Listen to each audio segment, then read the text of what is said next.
तो my dear students, last lecture के अंदर हमने एक 5 केसेस के बारे में बात करी थी कि जो 5 केसेस ये थे कि अगर लाइसेंसिंग अथॉरिटी है वो आपको लर्नर्स लाइसेंस देने से मना करता है। सेकंड केस, ड्राइविंग लाइसेंस देने से मना करता है। Third case, driving licence renew करने के लिए मना करता है। फोर्थ केस कि वो ड्राइविंग लाइसेंस में कोई क्लास या डिस्क्रिप्शन का मोटर व्हीकल ऐड करने के लिए मना करता है। और फिफ्थ केस था कि आपका ड्राइविंग लाइसेंस जो है वो वापस खींच लेता है। तो ये पांचों केसेस के अंदर वो ऐसे ही ये नहीं कर सकता है, उसको आपको रिटर्न में वो मना करने के या फिर वो वापस लेने के जो रीजन है वो आपको रिटर्न में आपको भेजने पड़ेंगे, आपको कम्युनिकेट करने पड़ेंगे। ठीक है। और हमने और दूसरा एक टॉपिक भी शुरू किया था कि आपको वो ऑर्डर मिला कि मैंने वो लाइसेंसिंग अथॉरिटी का कि मैंने ये कारण के अंडर में आपका जो ड्राइविंग लाइसेंस है उसके ऊपर ये एक्शन लिया हुआ है। तो वो लाइसेंस मिलने के बाद वो जो ऑर्डर है, लाइसेंस नहीं, वो ड्राइविंग लाइसेंस नहीं देने के, लर्नर्स लाइसेंस नहीं देने के और ड्राइविंग लाइसेंस रिन्यू नहीं करने के लिए वो जो ऑर्डर के रीजन, वो ऑर्डर का जो आपको रीजंस मिला है, ठीक है, तो उसके मिलने के 30 दिन के अंदर आप अगर वो ऑर्डर से नाराज हो तो आप जो प्रिस्क्राइब्ड अथॉरिटी उसको आप अपील कर सकते हो। आज के लेक्चर में हम फिर से और एक 10 क्वेश्चन नंबर 91 से 100 तक कंप्लीट करेंगे। ठीक है, आज हम सेंचुरी मार देंगे। तो let us start with the question number 91। Any person aggrieved by a refusal order made to add a class or description of motor vehicle to any driving license, then he can appeal to the prescribed authority within 30 days of the service on him of the order. तो वो जो 3 cases से कि जिसमें 30 दिन के अंदर आपको प्रिस्क्राइब्ड अथॉरिटी को अपील कर सकते हैं। ये चौथा केस फिर से आया कि अगर आपने एप्लीकेशन किया हुआ है कि आपको कोई ड्राइविंग लाइसेंस के अंदर कोई क्लास या डिस्क्रिप्शन का मोटर व्हीकल ऐड करवाना है और वो जो अथॉरिटी है वो आपको मना कर देती है ऐसा ऐड करने से, तो उसने आपको रिटर्न में ऑर्डर भेजा, रिफ्यूजल ऑर्डर भेजा है। ठीक है, और वो रिफ्यूजल ऑर्डर मिलने के 30 दिन के अंदर आप अगर वो ऑर्डर से नाराज हो तो आप प्रिस्क्राइब्ड अथॉरिटी को अपील कर सकते हो। तो यहाँ पर भी बिल्कुल सही है कि यहाँ पर भी 30 दिन की ही आपको मोहलत दी जाती है। ठीक है, कि आप प्रिस्क्राइब्ड अथॉरिटी को वो ऑर्डर के अगेंस्ट, रिफ्यूजल ऑर्डर के अगेंस्ट आप अपील कर सकते हो।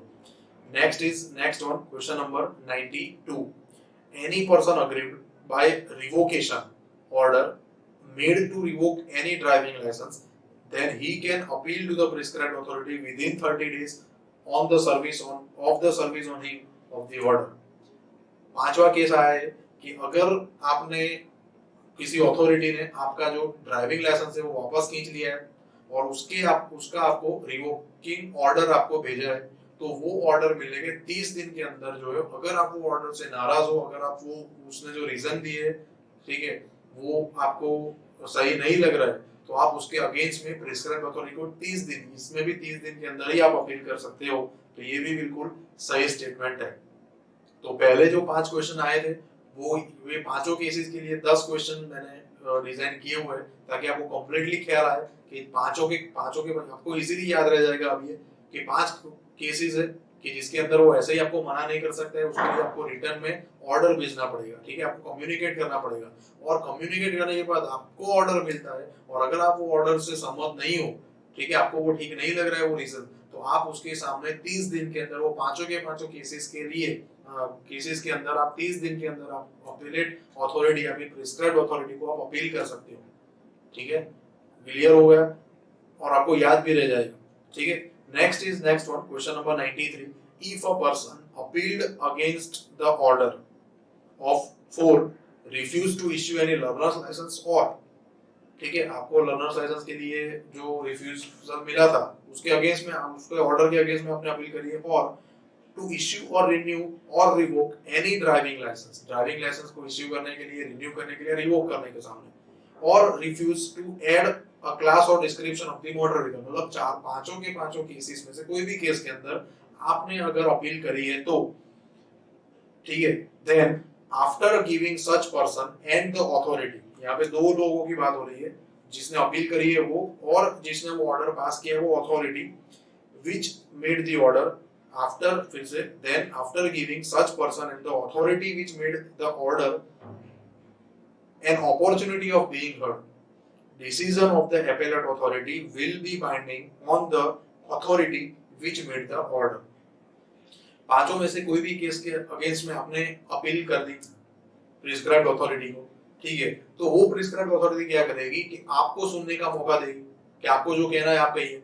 वो जो ऑर्डर जिस अथॉरिटी ने पास किया है उसको सुनेगा कि आपको क्या कहना है आप बताइए, और वो दोनों को सुनने के बाद वो जो भी डिसीजन लेगा, वो जो अथॉरिटी ने ये ऑर्डर पास किया उसको बाइंडिंग रहेगा। वो ये ऑर्डर के अंदर जो अपेलेट अथॉरिटी ने जो डिसीजन लिया उसमें कोई चेंजेस नहीं कर सकता है। तो ये बिल्कुल ही सही स्टेटमेंट है।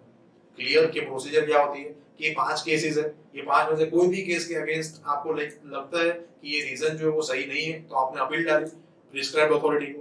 अब प्रिस्क्राइब्ड अथॉरिटी आपको बुलाएगी, वो ऑर्डर पास करने वाला लाइसेंसिंग अथॉरिटी को बुलाएगी, दोनों को सुनेगी कि आपका क्या कहना है, आपका क्या कहना है, और उसके बाद वो डिसीजन लेगी। और वो जो डिसीजन लेगी, वो जो अथॉरिटी ने वो ऑर्डर पास किया है वो अथॉरिटी को बाइंडिंग रहेगी, मतलब कि वो जो अथॉरिटी है वो ये जो डिसीजन है उसके अंदर कोई भी चेंजेस नहीं कर सकता है।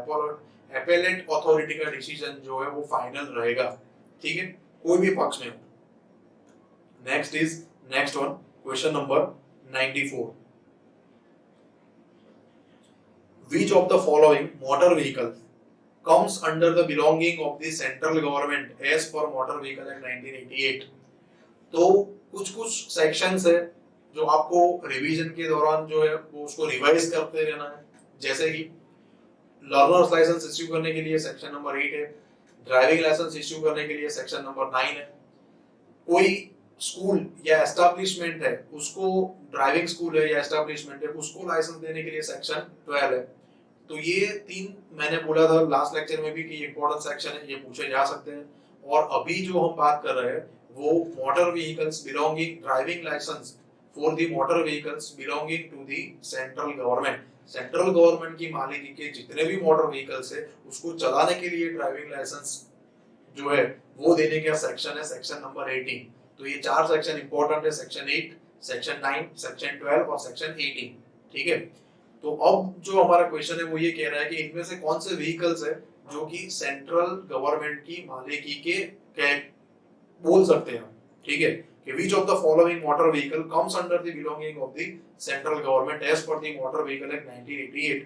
तो ऑप्शन है क्या है, for the time being under the exclusive control of the central government। तो ये तो रहेगा कि जो सिर्फ सेंट्रल गवर्नमेंट के ही कंट्रोल में है जो टाइम पीरियड के अंदर, वो व्हीकल्स को हम सेंट्रल गवर्नमेंट की मालिकी के बोल सकते हैं।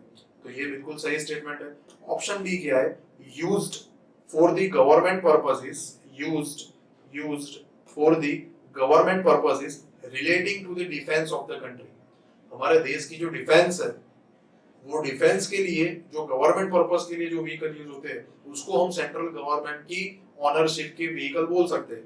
तो ये भी बिल्कुल सही ऑप्शन है। ऑप्शन सी क्या है, ऑप्शन सी है used for the government purposes and unconnected with any commercial enterprise.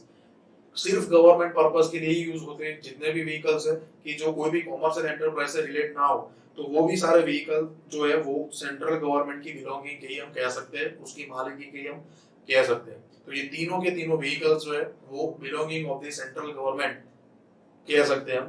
तो ऑप्शन डी है ऑल ऑफ द अबव। तो ऑप्शन डी जो है वो हमारा सही आंसर आएगा, ठीक है। तो याद रखना सेक्शन 18 जो है वो सेंट्रल गवर्नमेंट की मालिकी के जो भी मोटर व्हीकल्स है उसको चलाने के लिए ड्राइविंग लाइसेंस देने के लिए है। Next question number 95। Who will prescribe the licensing authority to issue driving license to drive motor vehicle belonging to the central government? Central government की मालिकी के जो मोटर व्हीकल्स है उसको चलाने के लिए ड्राइविंग लाइसेंस कौन इश्यू करेगा, कौन सी लाइसेंसिंग अथॉरिटी इश्यू करेगी, वो कौन प्रिस्क्राइब करता है? स्टेट गवर्नमेंट कहती है, सेंट्रल गवर्नमेंट कहती है। तो क्या ऑप्शन डी है? ऑप्शन है defence ministry. Defence ministry decide करेगी कि ये लाइसेंसिंग अथॉरिटी जो है वो सेंट्रल गवर्नमेंट की मालिकी के जो भी मोटर व्हीकल्स है उसको चलाने के ड्राइविंग लाइसेंस दे सकता है। ऑप्शन बी कहता है स्कूल और establishment for imparting instruction in driving of the motor vehicle. जो ड्राइविंग स्कूल है वो बताएगी। तो ये तो आएगा ही नहीं, ऑब्वियसली ये ऑप्शन तो बिल्कुल गलत है, ठीक है। ऑप्शन तो ये ऑप्शन क्या कह रहा है कि ड्राइविंग स्कूल प्रिस्क्राइब करेगी कौन सी लाइसेंसिंग अथॉरिटी है जो सेंट्रल गवर्नमेंट की जो मालिकी के मोटर व्हीकल्स है उसको चलाने का जो ड्राइविंग लाइसेंस है वो इश्यू करेगी। ऑप्शन सी है सेंट्रल गवर्नमेंट। और ऑप्शन डी है स्टेट गवर्नमेंट। तो इसमें सही आंसर है option C, central government prescribe करेगी कि कौन सी लाइसेंसिंग अथॉरिटी है जो सेंट्रल गवर्नमेंट की मालिकी के जो भी मोटर व्हीकल्स है उसको चलाने का ड्राइविंग लाइसेंस इश्यू कर सकती है। तो ये कौन कर सकता है, सेंट्रल गवर्नमेंट प्रिस्क्राइब करेगी कौन सी लाइसेंसिंग अथॉरिटी ये काम करेगी। ठीक है, next question, question number 96। Select the right statement, सही स्टेटमेंट जो है आप सिलेक्ट कीजिए। Option A, a driving licence issued to drive the motor vehicle belonging to the central government shall specify the class or description of vehicle which the holder is entitled to drive and the period for which he is so entitled। अब ये क्या कह रहा है कि central government की मालिकी के जो भी मोटर व्हीकल्स है उसको चलाने का जो ड्राइविंग लाइसेंस मिलता है वो ड्राइविंग लाइसेंस के अंदर जो भी क्लास या डिस्क्रिप्शन का मोटर व्हीकल चलाने के लिए आपको ड्राइविंग लाइसेंस मिला है वो मेंशन किया हुआ होगा। और दूसरा क्या है, and the period for which is so entitled, और कितने टाइम के लिए आपको ये ड्राइविंग लाइसेंस मिला है, ये 5 साल या 3 साल जो भी है, तो वो टाइम पीरियड लिखा होगा कि ये टाइम पीरियड के लिए आपको ये सेंट्रल गवर्नमेंट की मालिकी के मोटर व्हीकल चलाने का ड्राइविंग लाइसेंस मिला होगा। तो यहाँ पे दो चीज मेंशन करी है कि एक तो क्लास और डिस्क्रिप्शन मेंशन किया हुआ होगा, स्पेसिफाई किया होगा ड्राइविंग लाइसेंस के अंदर, और दूसरा जो ड्राइविंग पीरियड है वो भी अंदर लिखा हुआ होगा। तो ये बिल्कुल सही स्टेटमेंट है। ऑप्शन बी जो है वो क्या है, a driving licence issued to drive motor vehicle belonging to the central government is entitled the holder to drive any motor vehicle। तो ये ऑप्शन जो है वो क्या कह रहा है कि अगर आपको सेंट्रल गवर्नमेंट की मालिकी का मोटर व्हीकल चलाने का ड्राइविंग लाइसेंस मिला है तो आप कोई भी कैटेगरी या क्लास या डिस्क्रिप्शन का मोटर व्हीकल चला सकते हो। तो ये बिल्कुल ही गलत है। हमने देखा ऊपर ऑप्शन ए के अंदर कि उसके ऊपर लिखा हुआ होगा कि आप ये क्लास या डिस्क्रिप्शन का ही सेंट्रल गवर्नमेंट का मोटर व्हीकल चला सकते हो, आप कोई भी कैटेगरी का मोटर व्हीकल नहीं चला सकते। तो इस तरीके से क्वेश्चन आ सकते हैं, ऑप्शंस आ सकते हैं, आपको ध्यान से हर एक ऑप्शन पढ़ना पड़ेगा। Next one option C, the authority issuing any driving licence to drive the motor vehicle belonging to the central government should not furnish any information respecting any person to whom a driving license is issued as the state government may at any time require। ये option क्या कह रहा है कि जो भी licensing authority है जो सेंट्रल गवर्नमेंट ने प्रिस्क्राइब किया उसने सेंट्रल गवर्नमेंट की मालिकी का मोटर व्हीकल चलाने का ड्राइविंग लाइसेंस इश्यू किया है। तो अगर कोई स्टेट गवर्नमेंट वो डेटा मांगती है कि आपके हमारे स्टेट के अंदर आपने कितने ऐसे लाइसेंस इश्यू किए हैं, तो वो सेंट्रल गवर्नमेंट कोई भी पर्सन का वो डेटा प्रोवाइड नहीं करेगी। तो यहाँ पर शुड नॉट लिखा हुआ है, शुड नॉट फर्निश, तो ये बिल्कुल गलत स्टेटमेंट है। उसको डेटा देना पड़ेगा कि सेंट्रल गवर्नमेंट या जो भी लाइसेंसिंग अथॉरिटी है उसने वो स्टेट, अगर स्टेट गवर्नमेंट को चाहिए वो डेटा, तो वो डेटा देना पड़ेगा कि आपने कितने लाइसेंस है जो इश्यू किए सेंट्रल गवर्नमेंट की मालिकी के मोटर व्हीकल चलाने के लिए। ठीक है, तो ऑप्शन डी है ऑल ऑफ द अबव, तो वो भी नहीं आएगा। तो यहाँ पर हमारा राइट ऑप्शन है ओनली ऑप्शन ए। ठीक है, तो हर बार all of the above option सही नहीं होते। ठीक है, next one, question number 97।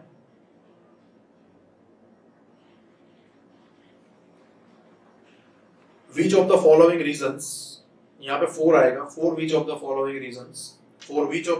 reasons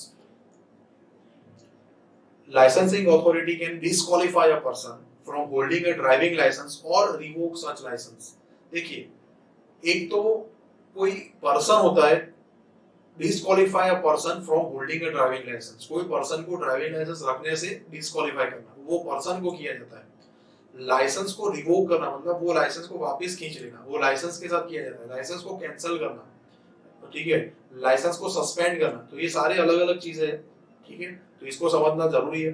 तो डिस्क्वालीफाइड पर्सन को किया जाता है कि वो ड्राइविंग लाइसेंस नहीं रख सकते, उसको ड्राइविंग लाइसेंस रखने से वो पर्सन को डिस्क्वालीफाइड किया जाता है। तो क्वेश्चन हमारा ये है कि इनमें से कौन से रीजन के कारण किसी पर्सन को ड्राइविंग लाइसेंस रखने से डिस्क्वालीफाई किया जा सकता है या फिर उसका ड्राइविंग लाइसेंस वापस खींच लिया जा सकता है। रिवोक का मतलब होता है वापस खींच लेना, उसको दिया गया है और फिर उसको वापस ले लेना। ठीक है, तो ऑप्शन ए क्या कह रहा है, a person whose consent in writing is taken is under the age of 18 years to obtain learner's license or driving license।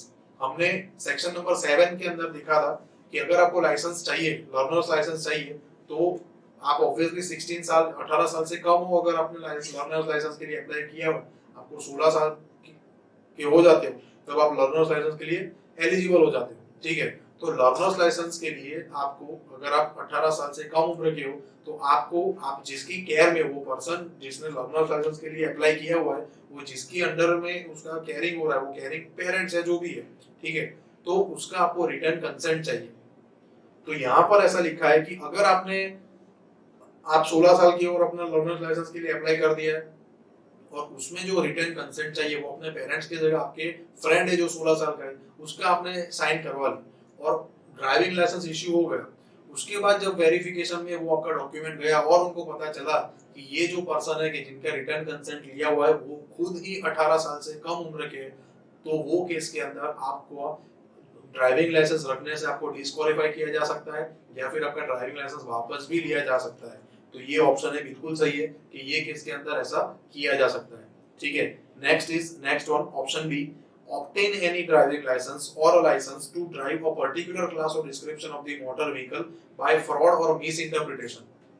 आपने कोई फ्रॉड करके, कोई मिस इंटरप्रिटेशन, कोई डिटेल आपने गलत डाल दी है एप्लीकेशन फॉर्म के अंदर, ठीक है, या फिर आपने कोई टेस्ट देनी थी वो नहीं दिए, या फिर धोखे से आपने कुछ भी फ्रॉड करके आपने कोई ड्राइविंग लाइसेंस लिया है, तो वो केस का भी जब लाइसेंसिंग अथॉरिटी को कभी भी पता चलेगा तब वो आपका ड्राइविंग लाइसेंस वापस ले सकती है, या फिर आपको ड्राइविंग लाइसेंस रखने के लिए आपको डिस्क्वालीफाई भी कर सकती है। तो ये भी बिल्कुल सही ऑप्शन है।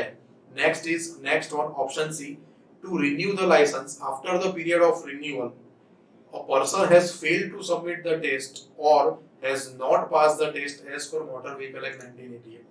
अगर आपको, हमने लास्ट लेक्चर के अंदर देखा था कि आपका जो एक्सपायरी पीरियड है, एक्सपायरी डेट है आपकी, उससे 1 साल पहले से 1 साल बाद तक आपको 2 साल तक का टोटल टाइम पीरियड मिलता है कि आप कभी भी आपका ड्राइविंग लाइसेंस रिन्यू की एप्लीकेशन कर सकते हो। लेकिन अगर आपने ये 1 साल बाद एप्लीकेशन करी है, ठीक है, और रिन्यूअल पीरियड के बाद आपने एप्लीकेशन करी है, और उसके लिए आपको जो ड्राइविंग टेस्ट देनी है, जो भी टेस्ट देनी है, व्हाटएवर जो मोटर व्हीकल एक्ट में मेंशन की हो, वो टेस्ट आप नहीं देते हो या फिर फेल हो जाते हो, तो वो केस के अंदर भी आपका ड्राइविंग लाइसेंस जो है वो वापस ले लिया जा सकता है, या फिर आपको ड्राइविंग लाइसेंस रखने के लिए डिस्क्वालीफाई किया जा सकता है। तो ये ऑप्शन सी भी सही है, और ऑप्शन डी हमारा ऑल ऑफ द अबव, तो यहाँ पर राइट ऑप्शन आएगा हमारा ऑप्शन डी, ठीक है। Next question number 98, which of the following reasons, तो यहाँ पर भी 4 आएगा, for which of the following reasons licensing authority can disqualify a person from holding a driving license or revoke such license। ये भी बिल्कुल सेम क्वेश्चंस है कि इनमें से कौन से केसेस है कि जिसमें लाइसेंसिंग अथॉरिटी है वो किसी पर्सन को ड्राइविंग लाइसेंस रखने के लिए डिस्क्वालीफाई कर सकती है, या फिर उसका ड्राइविंग लाइसेंस वापस ले सकती है। Option A, a person is using or has used a motor vehicle in the commission of a cognizable offense। Cognizable offence मतलब आपने कोई गुनाह किया है जो कि आपको जेल की सजा तक भी ले जा सकता है, तो ऐसा गुनाह करने के लिए आपने कोई मोटर व्हीकल का यूज किया है, तो वो केस के अंदर आपका ये ड्राइविंग लाइसेंस जो वो अथॉरिटी वापस ले सकती है, या फिर आपको ड्राइविंग लाइसेंस रखने के लिए डिस्क्वालीफाई कर सकती है। तो ऑप्शन ए बिल्कुल सही है, ठीक है, कि आपने जो गुनाह किया है उसके अंदर आपने कोई मोटर व्हीकल का यूज किया है वो गुनाह करने के लिए, तो ये हो सकता है आपके साथ। ऑप्शन बी क्या है कि अ person is a habitual criminal और अ हैबिचुअल ड्रंकार्ड। अगर आपने बार-बार कोई क्राइम कर रहे हो, या फिर आप बार-बार ड्रिंक एंड ड्राइव करके पकड़े जाते हो, तो वो केस के अंदर भी आपको ड्राइविंग लाइसेंस रखने के लिए डिस्क्वालीफाई कर सकते हैं, या फिर आपका ड्राइविंग लाइसेंस वापस ले सकते हैं, ठीक है। एक से ज्यादा बार अगर आप पकड़े जाते हो तो आपको कहता है आप हैबिचुअल क्रिमिनल हो, आपने क्राइम बहुत बार आपने क्राइम करते हुए आप पकड़े गए हो, या फिर आप बहुत बार ड्रिंक एंड ड्राइव करके पकड़े गए हो, तो हर बार आपको फाइन देने के बाद एक टाइम ऐसा आएगा कि आपका ड्राइविंग लाइसेंस ही आपका वापस ले लिया जाएगा, क्योंकि आप बहुत बार ड्रिंक एंड ड्राइव करके पकड़े गए हो, या फिर आप बहुत बार क्राइम किए हुए करते हुए पकड़े गए हो, ठीक है। नेक्स्ट क्या है, next option C, a person has committed any such act which is likely to cause nuisance or danger to the public as may be prescribed by the central government to the object of the Motor Vehicle Act 1988। अगर कोई person जो ऐसा काम करता है, ठीक है, कि जो बाकी सारे जो लोग हैं, ठीक है, जो रोड पर चल रहे हैं या जो भी मोटर व्हीकल चलाने वाले हैं, उनके लिए आप एक डेंजर का कारण बनते हो, ठीक है, उनके लिए आप एक न्यूसेंस बनते हो, आप डेंजर का कारण बनते हो।